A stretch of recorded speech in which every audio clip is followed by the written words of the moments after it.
Good morning, everyone. Susie Hatton here. I just got done working out, so I'm literally a hot mess, but I just had a thought and I really wanted to share this with you before I moved on with my day. About a year ago, one of my key employees just suddenly quit. She was my secretary. She was partially my medical biller, and she just up and quit with no notice. Then 4 days later, or maybe it was actually even only 2 days later, my actual medical biller, the one who filed our claims so that we can get paid, also quit. And so I was left with no one to check in appointments, check insurances, or file claims. And I think at the time I had like 4 doctors that I was responsible for. And I literally had a nervous breakdown in my office. I was on my knees. I was screaming and crying and having what I think was a panic attack. I just remember that feeling so vividly, and I'm feeling very upset that I allowed myself to get that upset. It was a complete career-changing experience, but I got through it. And actually, I found better coverage. I found a better person to do the same job at half the cost. So ultimately, it worked out really well in my favor. I now have somebody that I can really rely on, that if there's going to be any changes, they are going to give me ample warning. And they are extremely calm, and that's so great. And I recently just hired another helper to help my one helper because it's such a great, they're virtual assistants. They actually live in Singapore, and I just love them so much. They are always calm.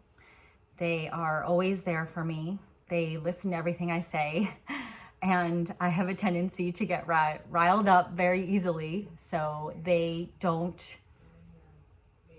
give me any grief at all. They just stay calm, they do their job, and it's a wonderful experience. I wish I had done it years ago. If I had known about these virtual assistants like 4 years ago, I would have never hired this woman who just suddenly quit on me, or the other woman for that matter. So I just wanted to acknowledge that it's been a year since that event. And although, of course, there are stressful moments in my career, I got through that. And what I learned out of this is that we can't let things that happen in our career life dictate our emotional state. I know that's so much easier said than done, but really mastering your emotional state is key to success, not only in your career, but your life in general. So no one likes to be surrounded by somebody who's gonna suddenly have an outburst. And I've learned over the last year to really, it's not that I'm controlling my emotions. I'm really learning how to manage my emotions so that I don't feel like I need to get to that state of explosion. Does that make sense? People that are on the other end of my explosion, it's almost like they live in a little bit of fear. Like, oh, when is she gonna have her next outburst? And I can imagine that's a terrible feeling. But imagine what I feel like. So if they're sitting there like worried about when I'm gonna have my next explosion, like, can you imagine being the person that actually has the explosion? Is so much worse.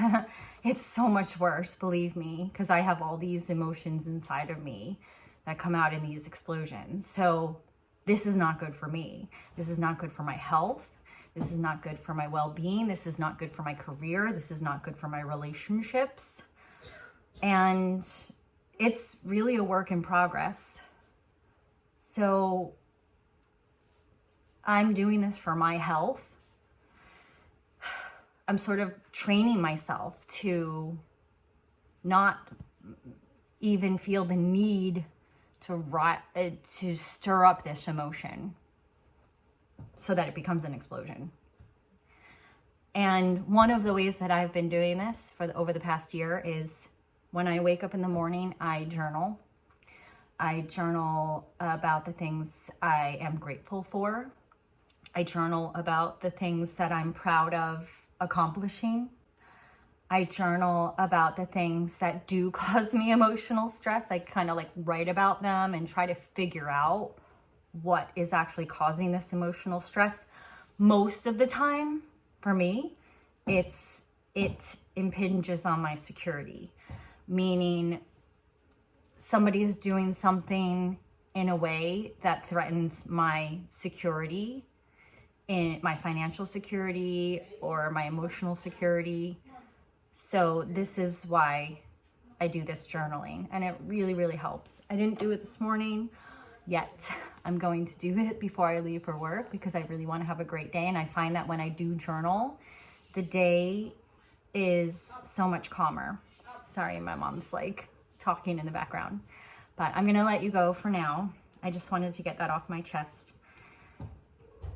Having emotional stability is one of the most important things that you can have in life. So practice it, maybe try journaling or try your own way, exercising or talking about it. It really will change your life. And I hope you have a wonderful day. Please like and subscribe and share this with anybody you may feel needs to hear these words. I appreciate you.